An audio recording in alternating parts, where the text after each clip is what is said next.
Hari itu, aku sedang bersepeda ke kelas dan tidak terlalu memperhatikan, karena sudah hampir terlambat. Aku merogoh ransel untuk mengirim pesan kepada teman baikku, memintanya untuk mengatakan sesuatu jika profesor bertanya di mana aku berada. Tiba-tiba, ponselku terlepas dari tanganku, dan detik berikutnya, semuanya menjadi gelap gulita. Orang-orang mengatakan bahwa aku selamat adalah sebuah keajaiban. Sebuah truk melaju kencang dari tikungan jalan, dan melemparku dari sepeda, membuatku terbang langsung ke trotoar. Seandainya kepalaku terbentur lebih keras, dan aku langsung meninggal, mungkin akan lebih baik. Tulang belakangku rusak sangat parah, sehingga aku tidak akan pernah bisa berjalan lagi. Aku sudah berusaha bersyukur karena masih hidup, tapi hidup di kursi roda benar-benar sangat sulit. Aku lumpuh total dari pinggang ke bawah, jadi ayah dan ibuku harus melakukan semuanya untukku. Pertama kali ibu memandikanku, aku hanya bisa berbaring dan menangis. Aku sudah 20 tahun, tapi sekarang seperti bayi yang baru lahir. Rasanya sangat memalukan, dan aku melihat ayah serta ibuku juga sangat terpengaruh. Ibu sudah berhenti bekerja untuk merawatku, tapi ibu terlihat sangat menderita. Suatu hari, aku tidak tahan lagi dan memohon ibu untuk kembali bekerja, sementara aku akan menyewa seorang perawat profesional.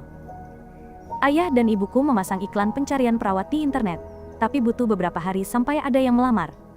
Dan satu-satunya yang melamar adalah seorang pemuda bernama Rio, yang sama sekali tidak memiliki pengalaman. Ibuku tetap mempekerjakannya, karena ibu bilang dia terlihat sangat antusias dengan pekerjaan merawat orang lain. Aku sangat marah. Aku tidak ingin pria asing membantuku berganti pakaian dan buang air.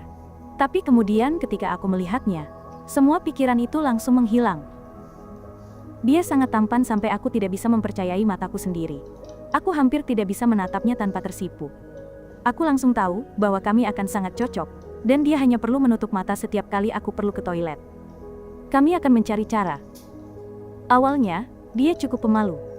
Setiap kali aku bertanya tentang keluarga atau masa lalunya, dia selalu diam dan mengalihkan pembicaraan. Seolah-olah dia takut untuk terbuka padaku. Tapi semakin dia merawatku, kami semakin dekat. Lalu suatu hari, ketika kami berada di taman, sesuatu terjadi. Dia telah menyiapkan piknik untuk kami berdua, dan tepat sebelum berhenti untuk makan, dia membungkuk dan mencium keningku. Rasanya seperti dunia berhenti. Aku hanya ingin momen itu berlangsung selamanya. Setelah itu, jelas sekali kami saling menyukai. Aku tidak berani memberitahu ibu, karena aku tahu ibu akan marah jika aku mencintai perawatku. Tapi itu bukan salahku. Aku tidak ingin ibu memecatnya. Jadi, kami merahasiakannya. Segalanya sempurna. Setiap hari, ayah dan ibu pergi bekerja, dan aku bisa bersama pacarku sepanjang hari.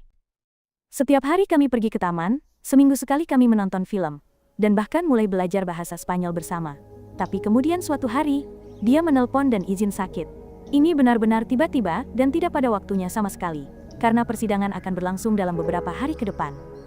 Ayahku adalah seorang pengacara dan dia bersikeras untuk melanjutkan kasus ini sampai akhir, karena dia percaya bahwa pengemudi truk itu pantas dihukum karena hampir merenggut nyawaku. Aku benar-benar ingin melupakan semuanya dan melanjutkan hidup, tapi aku tahu aku tidak bisa membantah ayah. Rio masih sakit pada hari persidangan. Aku terus-menerus mengiriminya pesan berharap dia datang menemaniku, tapi dia bilang dia tidak bisa bangun dari tempat tidur. Aku ingin membawakannya sup atau semacamnya, tapi dia bahkan tidak memberiku alamatnya.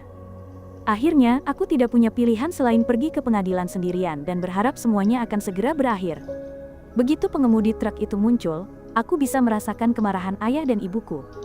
Dia terlihat sama sekali tidak peduli dengan apa yang telah dia sebabkan padaku, dan begitu dia menyatakan tidak bersalah di hadapan hakim, ayahku langsung berdiri dan berteriak. Aku sangat malu, dan hakim memberikan istirahat sebelum giliranku untuk bersaksi.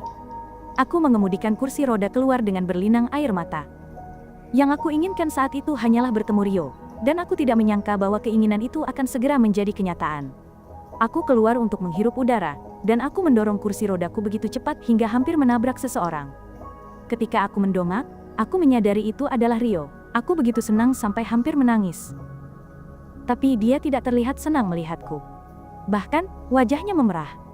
"Kukira kamu sakit," tanyaku, dan sebelum dia sempat menjawab, seorang wanita muncul dari belakangku dan berkata, "Rio, ayahmu membutuhkanmu di dalam." "Cepatlah, Nah, aku tidak mengerti apa-apa." Aku bertanya pada Rio apa yang sedang terjadi, dan wanita itu menatapku lalu bertanya, "Bagaimana kamu mengenal anakku?" Lalu dia berbalik dan masuk ke dalam. Rio menatapku dan meminta maaf, lalu dia menceritakan kepadaku alasan sebenarnya dia ada di sini. Ayahnya adalah pengemudi truk yang hampir merenggut nyawaku. Ketika dia tahu, dia menyuruh ayahnya untuk mengakui kesalahannya. Tetapi ayahnya menolak. Rio merasa sangat bersalah sampai dia melamar pekerjaan sebagai perawat, tetapi dia sama sekali tidak menyadari bahwa aku adalah gadis yang ditabrak ayahnya, sampai beberapa hari yang lalu. Ketika surat panggilan pengadilan tiba, dia melihat namaku dan hampir muntah karena kaget. Aku duduk di sana, seluruh tubuhku gemetar.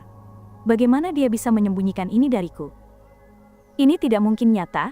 Cinta dalam hidupku adalah putra dari pria yang telah membuatku memakai kursi roda. Aku punya waktu sekitar 10 menit sebelum aku harus kembali dan mengatakan yang sebenarnya. Aku tahu, Rio akan sangat sedih melihat ayahnya masuk penjara, tapi pilihan apa lagi yang kumiliki? Aku sudah mengatakan yang sebenarnya, dan sekarang kami menunggu untuk melihat apa keputusan pengadilan. Aku mencintai Rio, tapi aku tidak tahu bagaimana masa depan kami.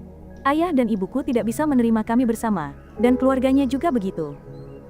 Tapi aku tidak bisa tidak berpikir bahwa, jika bukan karena kecelakaan itu, aku tidak akan pernah bertemu Rio. Kurasa, setidaknya itu adalah secercah harapan di tengah semua tragedi ini. Ceritaku berakhir di sini, pastikan kamu sudah menekan tombol subscribe channel dan mengaktifkan notifikasi. Terima kasih sudah menonton video ini sampai akhir dan sampai jumpa.